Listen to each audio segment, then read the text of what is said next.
নমস্কার বন্ধুরা, আবার চলে এসেছি। গ্যাস শেষ হয়ে গেছে আর গ্যাসও পাওয়া যাচ্ছে না, তাই কাঠের জালে রান্না হচ্ছে। কালকেকারের ডাল আছে, ওগুলো তরকারিপত্র আছে গরম করে নেবো। আর এই মাছ আছে, মাছগুলোকে ভেজে নিচ্ছি ডালের সাথে খাওয়ার জন্য। তো চলো মাছগুলোকে একটু ভালো করে ভেজে নিই। মাছগুলো লাল লাল করে কড়া করে ভাজা হয়ে গেছে, এবার তুলে নেব। একটু বাঁধাকপির তরকারি ছিল, গরম করে নিচ্ছি। আর এই রান্না বলতে সেরকম কিছুই করবো না, খালি ভাতটাই যা করেছি আর এই তরকারিগুলো সব গরম করব। বাঁধাকপির তরকারিটা তো গরম হয়ে গেছে, এবার এটাকে ঢেলে নেব। এই একটা তরকারিও গরম হয়ে গেল, ডাঁটা আলু বড়ি দিয়ে উচ্ছে দিয়ে একটা তরকারি বানিয়ে রেখেছিলাম, সেটাও গরম করে নিচ্ছি। লাস্ট এটা গরম করব, অল্প একটু চিকেন আছে।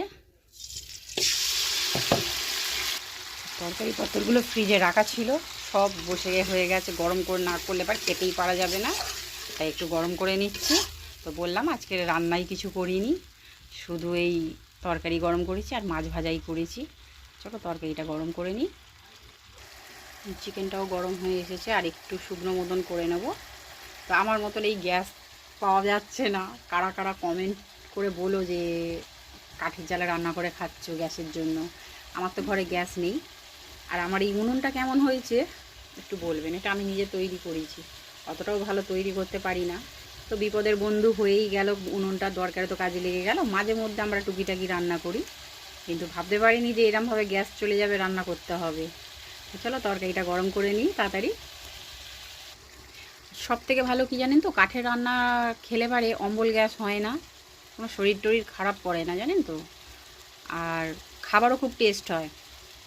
তো তোমাদের যদি এরকম জায়গা থাকে সিঁড়ির উপরে কাঠের উনুন করে রান্না করে খেয়ে দেখবে, গ্যাসের দামও বা খরচাটাও বেঁচে যাবে, শরীরও সুস্থ থাকবে।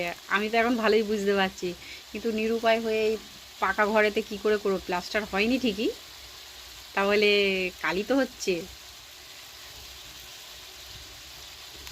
দেখো আমার চিকেনটা গরম হয়ে গেছে, এবার নামিয়ে নেব। তো এখানেই রাখছি।